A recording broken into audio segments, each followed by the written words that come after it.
Hey, what's going on, guys? I hope you all are doing well today. Elliot here. Welcome back to the Fragrance Well. So we have pretty much reached the end of Q1 of 2024. It is curtains on it. It is done. I cannot believe we've already made it through one quarter of this year.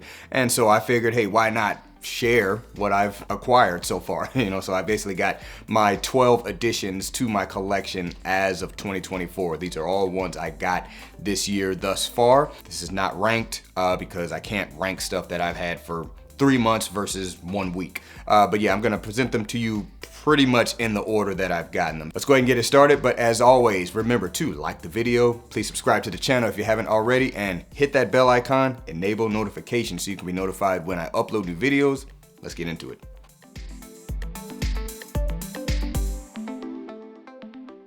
All right, let's get this show and tell session started. First up from the house of Xerjoff, this is gonna be Kemi.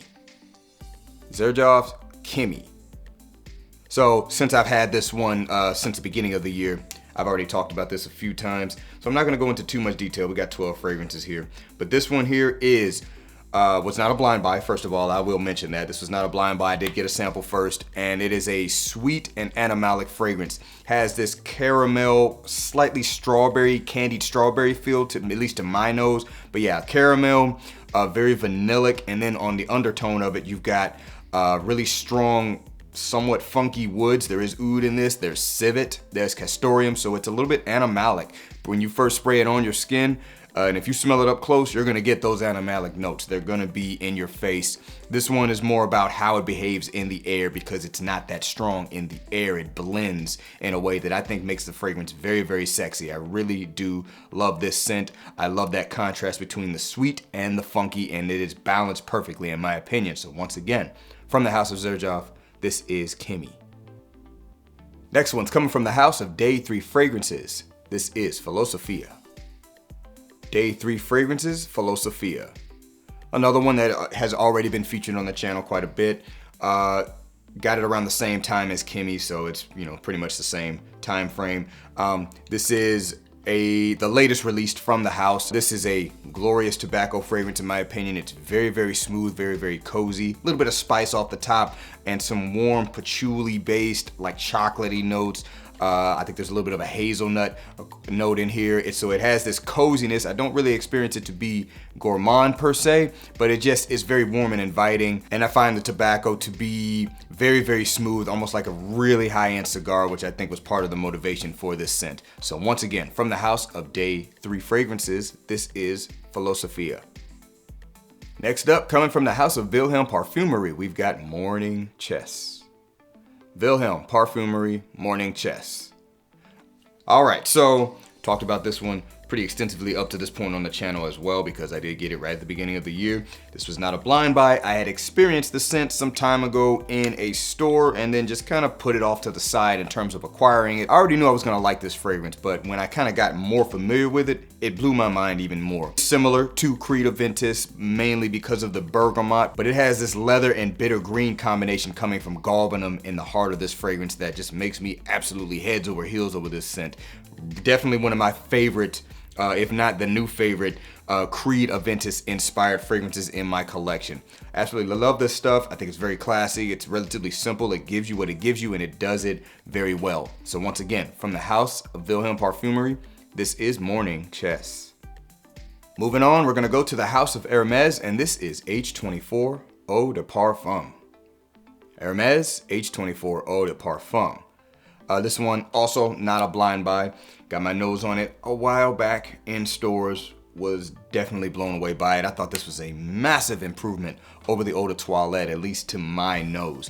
I really love the green freshness that this fragrance has, the yellow floral feel, the kind of musky feel without it really smelling exactly like musk. There's a molecule called sclarine in here that kind of gives off that effect. And this was an intentional buy because I knew this would be a great addition for the spring season that was coming up at the time that I got this. And I think this is a perfect spring fragrance, but also one you can wear pretty much anywhere. I also knew it would be great for work, at least in my work environment. So I've worn it to work a few times. So this is a great addition to my fragrance collection. Once again, from the house of Hermes, this is H24 Eau de Parfum.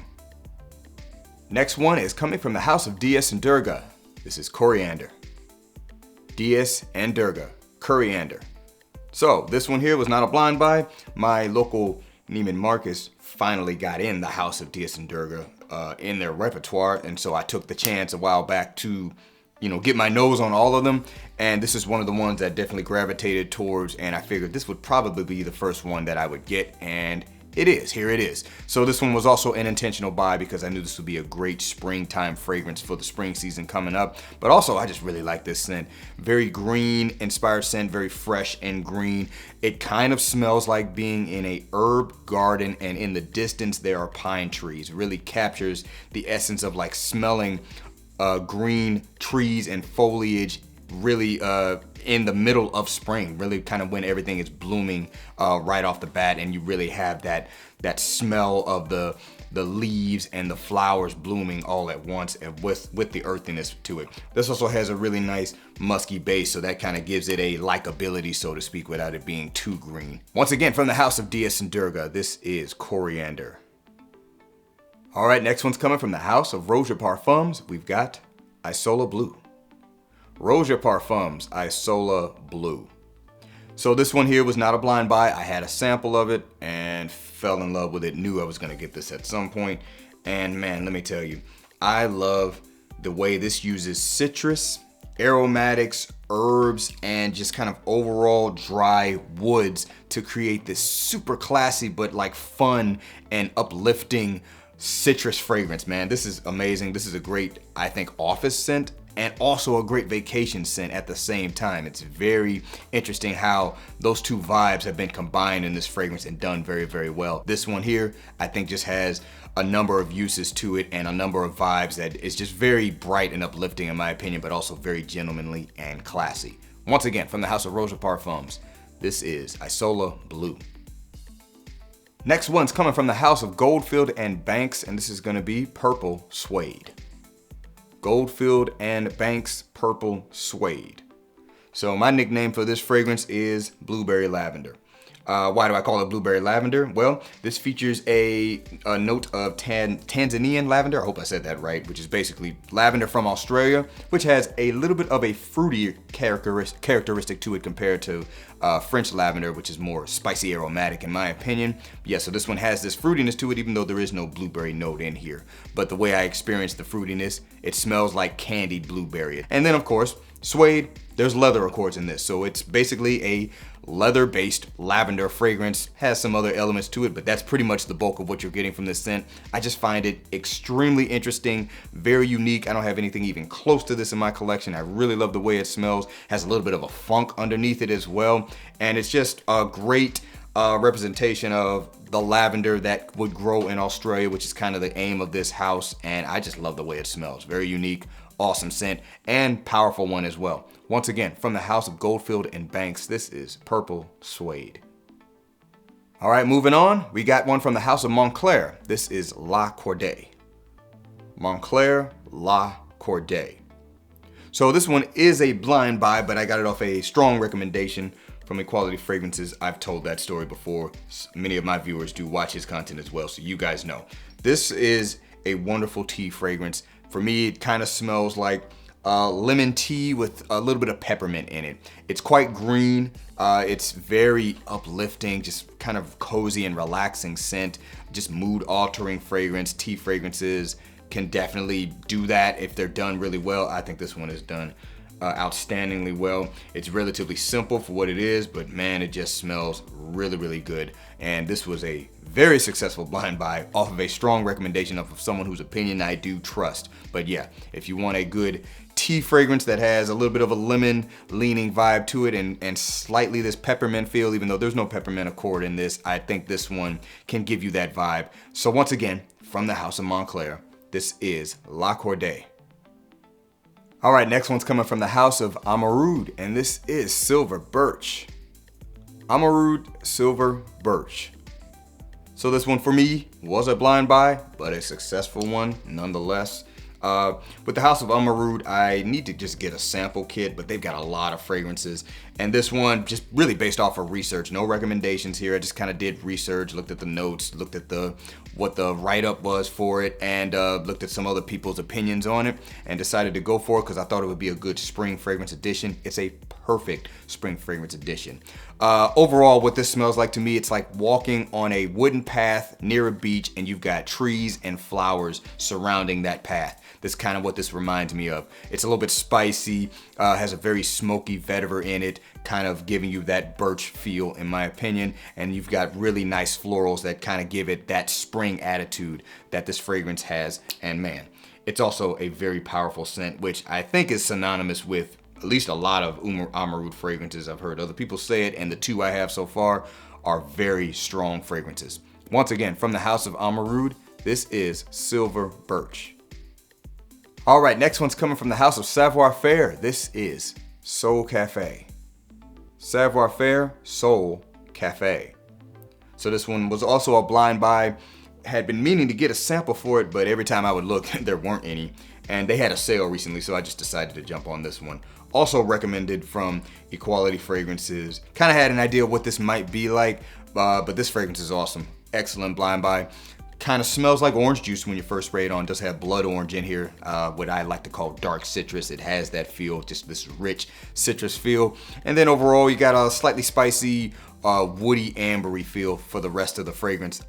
In my mind, it at first really reminded me of Oud for Greatness. As it has settled a little bit and I've worn it a couple more times, I'm getting a little bit less of that, but I do still feel there's a slight reference to Oud for Greatness, but not exactly. Maybe even closer to Halton, because you know Halton is a little bit more masculine feel on that, but this is a great fragrance from what I am going to perceive to be a really good house. I'm going to get more samples from this because a lot of the fragrances this house has, I am very interested in. They all sound very, very interesting. So there might be more from this house coming soon. Once again, from the House of Savoir Faire, this is Soul Cafe.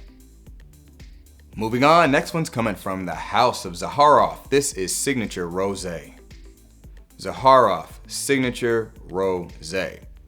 So I had heard other content creators in general talk about this scent.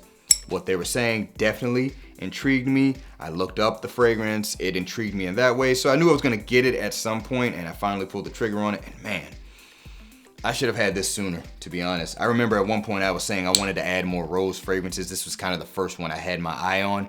Let me just say, I think this is by far the best rose fragrance I've got so far. It overtook Amouage Lyric, which I really do love that scent, but this one just gives me more. It gives me more in terms of the variety of roses that it has. I smell a little bit of Amouage Lyric in this scent in terms of the type of rose. Supporting incense, smoky, woody feel that the fragrance has. I would say Lyric is a little bit more green. This one's a little bit more woody and incensey at its base, more resinous a little bit as well. A little bit sweeter too, but man, this fragrance is awesome. If you're a man and you're a fan of rose fragrances and you're not afraid to wear them as a man, I would say this is one you definitely got to check out if you haven't already. This is an amazing masculine rose fragrance. Once again, from the House of Zaharoff, this is Signature Rosé. All right, and last but not least, we have come to the final addition to my collection. From the House of Lorenzo Pizzaglia, we've got Black Sea. Lorenzo Pizzaglia, Black Sea. So this was not a blind buy. I got this as a sample like in the middle of last year, and it was just a random choice. I just decided I'm gonna just kind of look through, I think it was Lucky Scent, and just kind of look through stuff, and this was kind of one of the ones that was recommended, so I said, yeah, I'll jump on it, why not? I was blown away by that sample, very pleasantly surprised. This is an aquatic scent. I would call it a dark aquatic scent because it has heavy notes to it that make it very intense in terms of how aquatic it is. It's quite salty, it's a little bit earthy, it is kind of taking inspiration from like a sea before a storm is about to hit. I definitely get that vibe. Almost has like a seaweed kelpie smell to it. But interestingly enough, I think this one can be a crowd pleaser. I would say sample it first. It might not be everyone's cup of tea, but I think this is a crowd pleaser aquatic scent that has a little bit more depth than your typical popular aquatic smell. I got a compliment on it on my first time wearing. I don't know if it's a massive projection fragrance, but this one will easily last all day. I have no problem with this just sticking around on my skin, and right now it's on some of my clothes even after I've washed them. So you'll be seeing more of this as we go forward. Once again, from the house of Lorenzo Pizzaglia, this is Black Sea. All right, guys, that's gonna do it for this video. Those are my additions for 2024 up to this point. Let me know down in the comments below, what are some of your favorite additions that you've added to your collection for 2024? Or if you wanna just do full show and tell like I just did, hey, tell me all of them, I don't care. I'm looking forward to seeing what you guys have to say. You might list something that I either need to remind myself to get, or maybe something I wanna look into. Thanks again for watching all the way into the end. I really do appreciate you guys. Please remember to be well and smell well, and I will see you in the next episode of The Fragrance Well. Have a good one.